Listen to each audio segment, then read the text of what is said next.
can be heard with respect.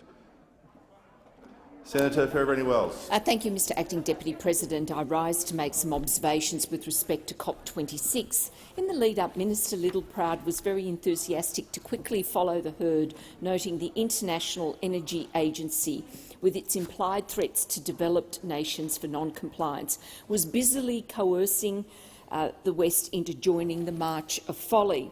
To give perspective and context to any policy dilemma that faced my colleagues, including their loyalty to constituents around Australia, it is worthwhile noting that Dr Bjorn Lomborg wrote in 2017, with a focus on US policies, about the 2015 Paris Climate Summit, adopting all promises from 2016 to 2030 will reduce the temperature in the year 2100 by 0.05 degrees Celsius.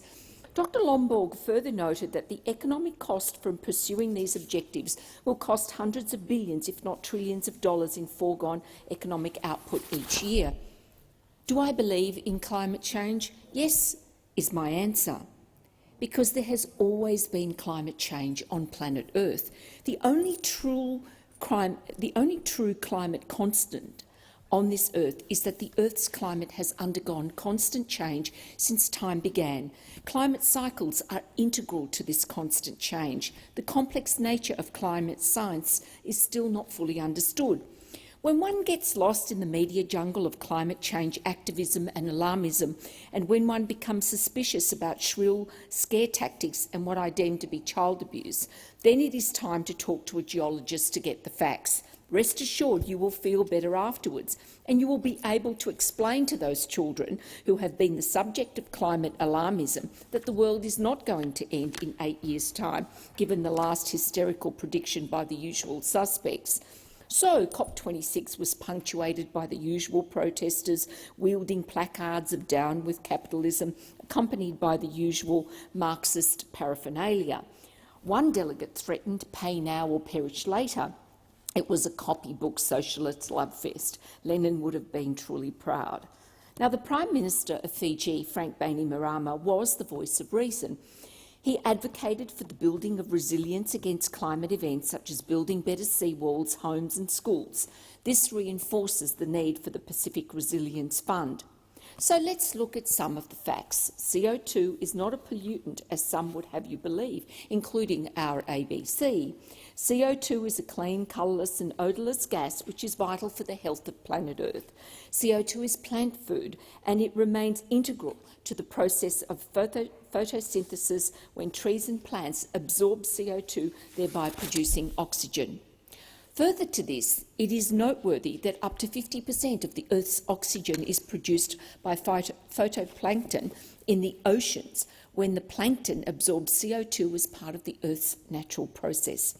Once again, I say to some ABC activist journalists, and I use the term journalists very loosely, CO2 is a clean, odourless, colourless gas vital for the health of our planet. Credible scientific studies by geologists record that the Earth's temperature prior to industrialisation was far warmer and indeed much colder as part of the Earth's natural climate cycles. Similarly, prior to industrialisation, sea levels were higher and lower as part of the Earth's natural climate cycles. The CSIRO noted in about 2016 that Earth's temperature had risen by 1 degree over the past 100 years and sea levels had risen 17 centimetres during the same period. Climate alarmism and climate emergency hysteria by the usual suspects have been based on questionable modelling which has been unable to predict with any level of confidence the natural cycles of climate variability. The UN climate body have acted on climate science consensus. Now, any dedicated and genuine scientist will tell you that science is not consensus, and indeed any scientific research requires peer review, a vague concept for many who run with the herd. In that regard, true scientists note that a scientific hypothesis can only be validated if it accords with all data, namely the coherence criterion of science. Meteorologists like William Kinnan Mumph have noted that there are neither sound theoretical grounds nor observational evidence to support the argument that changing concentrations of atmospheric CO2 will have any significant impact on future climate or global temperatures. The human-induced global warming ideology is underpinned by the perception that the planet is static and that dynamic change only occurred once humans started to emit CO2 through industrialisation. Nothing could be further from the truth, explains Professor Ian Plimer. So according to Minister Littleproud, we should follow the herd and set off on a risky economic path to the nirvana of net zero CO2 emissions by 2050 as part of a PR stunt for the elites who attended Glasgow.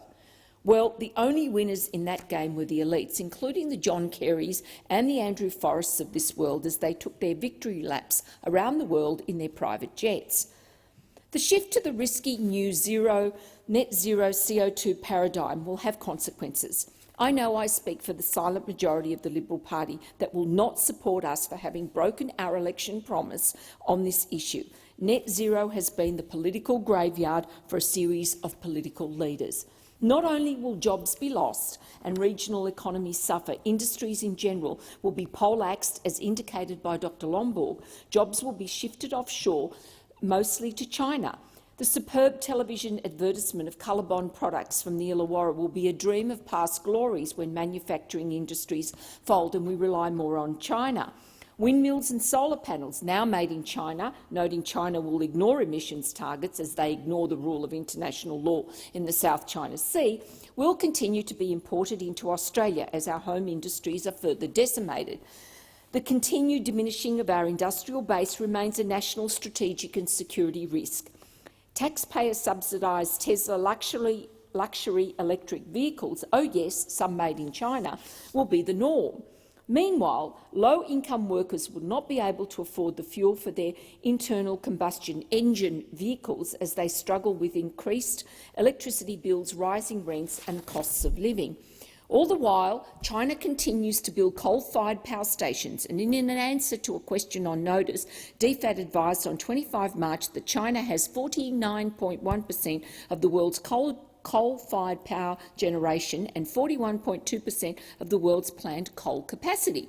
Since 2000, the world has doubled its coal-fired power capacity after explosion growth in China and India. So where is the world pressure on China and India to reduce emissions? There will be a repetition of South Australian and Victorian blackouts and brownouts because of the unavailability of reliable baseload power.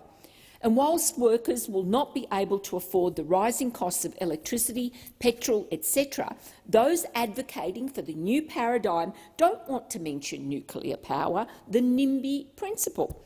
It is time to establish a domestic nuclear industry in addition to Lucas Heights, which helps to save lives through nuclear medicine. Low-level nuclear waste is finally on track for the future, noting that every hospital is a nuclear waste dump. In addition, some make the argument that operating nuclear-powered submarines without a domestic nuclear industry is a very high-risk venture. I agree with their point of view. The European herd of nations rely on nuclear energy as part of their energy mix. Even so, events that played out in the UK just before COP26 with respect to the unreliability of wind and solar witnessed the recommissioning of coal-fired power to save the day. This rescued baseload power as the UK headed into a Northern Hemisphere winter. Those pushing net zero need to explain their rationale for joining the herd mentality by locking in a plan of net zero CO2 emissions by 2050, which will have enormous economic impact on our country, especially the bush. It appears some have forgotten the basics of Good Policy 101. Facts plus logical thought plus deductive reasoning lead to good policy outcomes for the betterment of all Australians.